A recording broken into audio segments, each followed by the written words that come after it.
नमस्कार विद्यार्थियों, मैं ERBDL सर आप सभी का पुनः एक बार फिर से हमारा इस ट्यूटोरियल फंडामेंटल गुरु में स्वागत करता हूं। विद्यार्थियों, जैसे कि अपने हिंदी क्लास चल रही थी उसमें व्यंजन संधि अपन पढ़ रहे थे। आज अपन बाकी नियमों के बारे में चर्चा करने वाले हैं। उससे पहले बता दूं कि जिस भी विद्यार्थी ने हमारे चैनल को सब्सक्राइब नहीं किया है तो जल्दी इस चैनल को सब्सक्राइब कर लें और बेल आइकन को प्रेस कर लें ताकि आने वाले जो हमारे लेटेस्ट वीडियो होंगे उसके नोटिफिकेशन सबसे पहले आप तक पहुंचेंगे। और प्लीज वीडियो को लाइक एंड शेयर जरूर कीजिएगा। और किसी को हमारे टेलीग्राम ग्रुप से जुड़ना है तो नीचे लिंक डिस्क्रिप्शन में जाके लिंक पे क्लिक करके सीधा हमारे टेलीग्राम ग्रुप से जुड़ सकते हैं। चलिए बिना देर करते हुए वीडियो की शुरुआत करते हैं। देखिए, आज अपन व्यंजन संधि में नियम नंबर 11 पढ़ने वाले हैं। और नियम नंबर 11 क्या कहता है कि री रे और श के बाद में यदि न आता हो, री रे श के बाद में यदि न आता हो तो न के स्थान पर न हो जाता है। न के स्थान पर क्या हो जाता है? न हो जाता है। उसको अपन शॉर्ट रूप में समझेंगे। तो यदि री रे श के बाद में न आ रहा है तो इस न के जगह हो जाता है न हो जाता है। अब इसको अच्छे से समझने के लिए हम एग्जाम्पल देखते हैं। Example number first, Krishna plus ना। तो देखो यहाँ पर श और श के बाद में ना आ रहा है तो इस ना का बन जाएगा अणा, पर अब ना है तो यहाँ बनने वाला अणा अणा। और कृष्ण आधा तो ऐसा कैसे रहेगा? कृष्ण प्लस ना, और जब मिलाएंगे बन जाएगा कृष्णा। ये बन गया हमारे कृष्णा।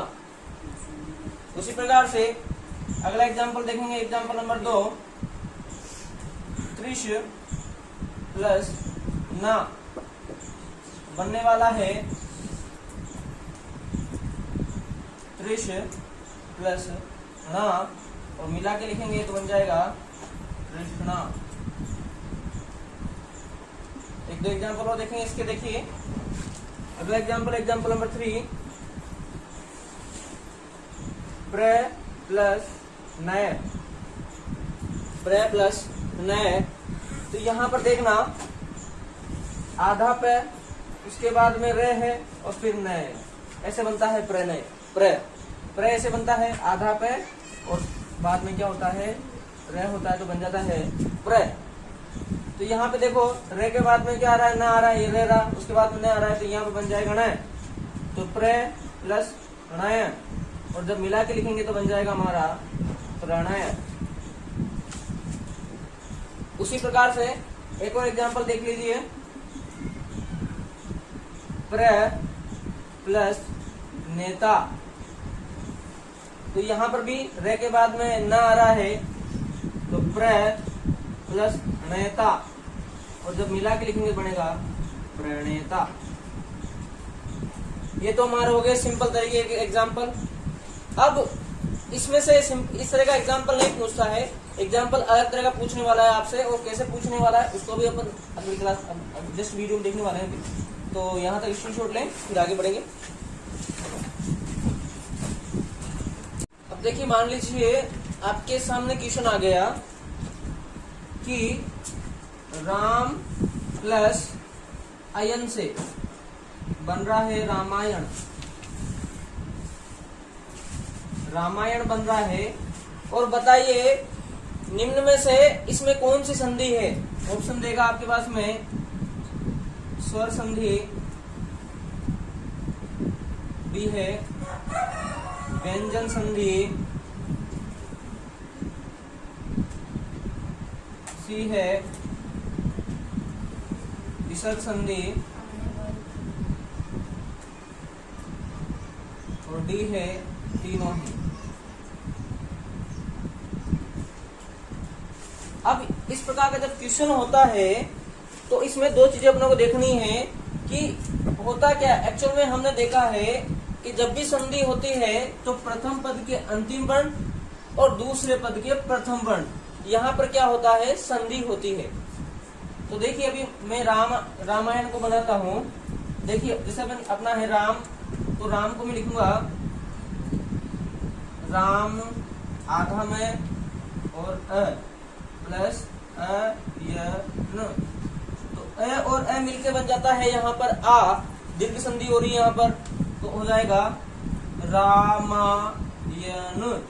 परंतु इसके अनुसार कह रहा है रामायण, रामायण। तो हमने देखा है कि संधि जब भी होती है तो प्रथम पद के अंतिम वर्ण और दूसरे पद के प्रथम वर्ण में होती है, परंतु इसके अलावा अगर संधि के फलस्वरूप कहीं दूसरी जगह परिवर्तन आ रहा है तो यहाँ पर आ रहा है, देखो न की जगह क्या हो रहा है, अणय हो रहा है। इस नियमानुसार न की जगह क्या हो रहा है, अणय हो रहा है, परंतु ये न की जगह अणय कब होना चाहिए, जब दूसरे पद का प्रथम वर्ण होना चाहिए, परंतु यहाँ तो आखिरी वर्ण आ रहा है और वहां पर क्या हो रहा है, उसका अणय हो रहा है। तो जब ऐसा क्वेश्चन आएगा तो हमारा एग्जैक्ट जो आंसर होने वाला है वो होगा हमारा स्वर संधि। स्वर संधि का कौन सा रूप, दीर्घ संधि वाला। यानी ये कहने में तो ये व्यंजन संधि भी है, पर अब यहाँ पर व्यंजन भी है और स्वर भी है, तो यहाँ पर व्यंजन स्वर को बोलने वाले हैं अपन मुख्य संधि। मुख्य संधि, क्योंकि परिवर्तन यहीं पे दिख गया आपको, पर यहाँ पर अणय बन रहा है और वो न की जगह अणय बन रहा है और वो पीछे बन रहा है। जो मुख्य संधि होती है उसमें परिवर्तन प्रथम पद के अंतिम वर्ण और दूसरे पद के प्रथम वर्ण में होना चाहिए, परंतु यहाँ परिवर्तन लास्ट में हो रहा है, तो ये व्यंजन संधि जो हो जाएगी उसको बोलेंगे गौण संधि। मुख्य संधि तो ये हो गई और व्यंजन संधि होती है यहाँ पर गौण संधि। तो जब इस प्रकार का ऑप्शन आएगा तो वहां पर एग्जैक्ट आंसर होने वाला है अपना स्वर संधि। उसी प्रकार का एक और एग्जांपल है, तो आंसर अपने यहाँ पे स्वर संधि है। एक और एग्जांपल देख लीजिए,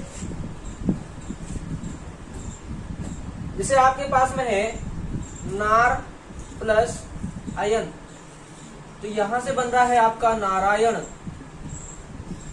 नारायण बन रहा है।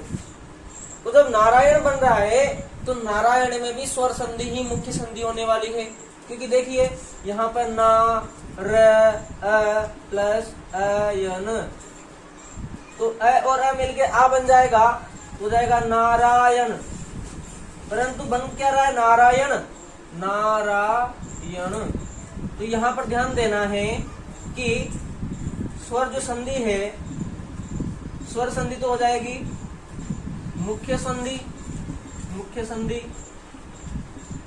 और जो आपकी व्यंजन संधि है, व्यंजन संधि वो बन जाएगी आपकी गौण संधि। तो जब अगर ये क्वेश्चन आ जाता है तो आप इसमें व्यंजन संधि करके नहीं आएंगे, आप लगाएंगे स्वर संधि, क्योंकि व्यंजन संधि इसमें गौण संधि है, क्योंकि न की जगह अणय हो रहा है और वो है लास्ट वाला वर्ण है।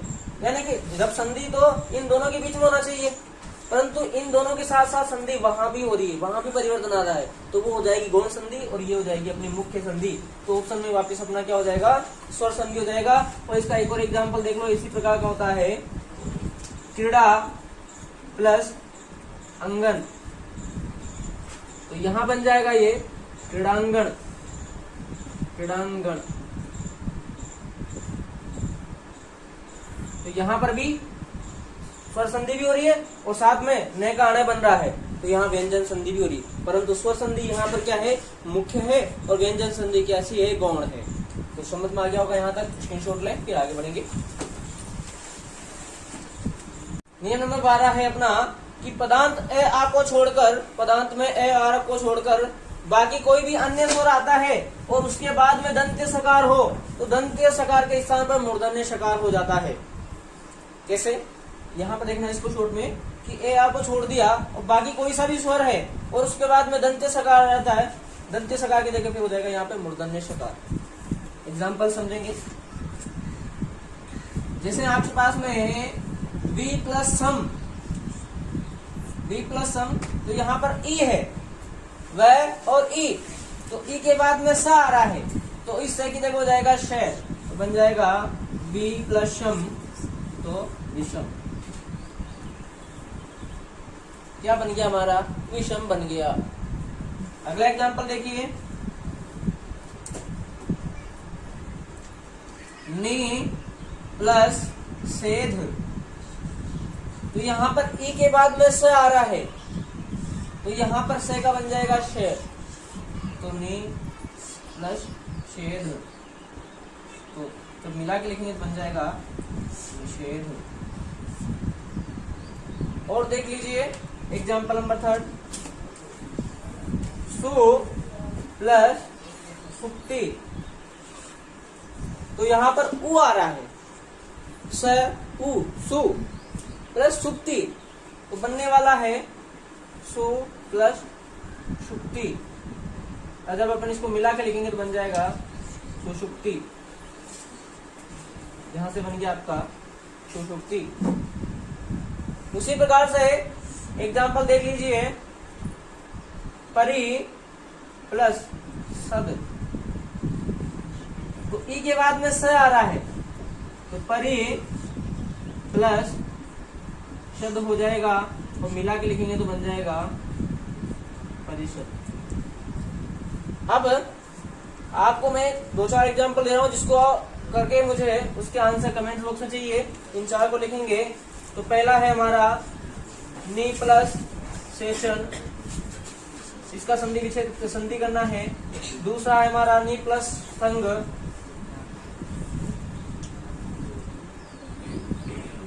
तीसरा है सु प्लस समा, सु प्लस समा। चौथा है अभी प्लस से। तो इन चारों के आंसर मुझे कमेंट बॉक्स में चाहिए। तो यहां तक स्क्रीनशॉट लें, फिर आगे बढ़ेंगे। अब इसके देखेंगे अपन अपवाद। जैसे कि आपको पता है अपवाद का अर्थ होता है कि जहां पर नियम अनुसार परिवर्तन नहीं हो, नियम का पालन नहीं हो, वहां अपवाद कहलाता है। जैसे पहला एग्जाम्पल है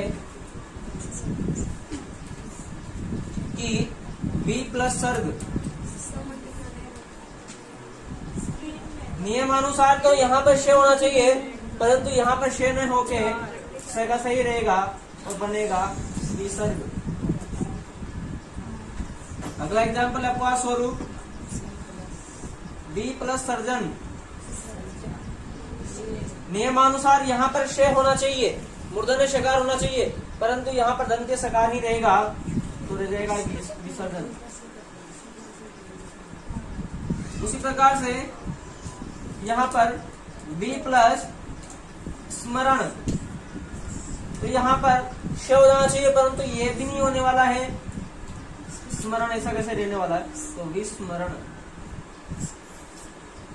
उसी प्रकार से एग्जाम्पल नंबर 4 अनु प्लस सार। नियमानुसार सार होना चाहिए, परंतु नहीं होता है और अनुसार का अनुसार ही रहता है। इस प्रकार से इसके क्या हो जाएंगे, अपवाद हो जाएंगे। यहाँ तक आप स्क्रीनशॉट लें, फिर आगे बढ़ेंगे। देखिए नियम नंबर अपना 13 है, पदांत द के बाद में क ख त थ प फ स श त्र ज श हो तो द के स्थान पर त हो जाता है। तो अपन एग्जाम्पल समझते हैं कि एग्जाम्पल फर्स्ट क्या कह रहा है। एग्जाम्पल फर्स्ट है अपना परिषद प्लस सभा। तो यहाँ पे द के बाद में स आ रहा है, द के बाद में स आ रहा है, तो इस द का बन जाएगा त, हो जाएगा परिषद प्लस सभा। जब इसको मिला के लिखेंगे तो बनेगा परित्सभा। परित्सभा क्या बन गया अपना परित्सभा। उसी प्रकार से अगला एग्जाम्पल अपना उद प्लस तर। तो द के बाद में त दिख रहा है, त के बाद में क्या दिख रहा है, त, तो इस द का बन जाएगा त, आधा त, तो उत प्लस तर। जब मिला के लिखेंगे बन जाएगा उत्तर। क्या बन गया ये अपना उत्तर बन गया। अगला एग्जाम्पल देख लीजिए, उद प्लस फूल। तो द के बाद में फ आ रहा है, तो इस द का बन जाएगा त, तो हो जाएगा उत प्लस फूल। मिला के लिखेंगे बन जाएगा उत्फूल। एग्जाम्पल 2 हो गया, ये तीसरा हो गया। एग्जाम्पल 4 देख लीजिए, संसद प्लस सदस्य। तो इस द के बाद में स आ रहा है, तो यहाँ पर हो जाएगा आधात, तो संसद प्लस सदस्य। जब मिला के लिखेंगे तो संसद सदस्य। इसी प्रकार से बनेंगे। कुछ एग्जाम्पल मैं आपको अलग से दे रहा हूँ, जिसके आंसर मुझे कमेंट बॉक्स में चाहिए, उनको लिख लीजिए साथ के साथ कौन कौन से एग्जाम्पल हैं। एग्जाम्पल नंबर 5, संसद प्लस सत्र, इसका आंसर चाहिए मुझे। एग्जाम्पल 6 अपना परिषद पत्र,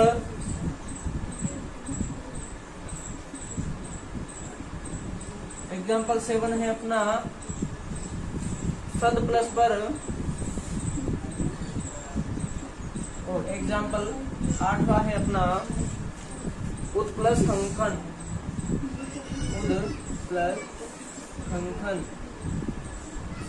तो इस प्रकार से 4 के आंसर मुझे कमेंट बॉक्स में चाहिए।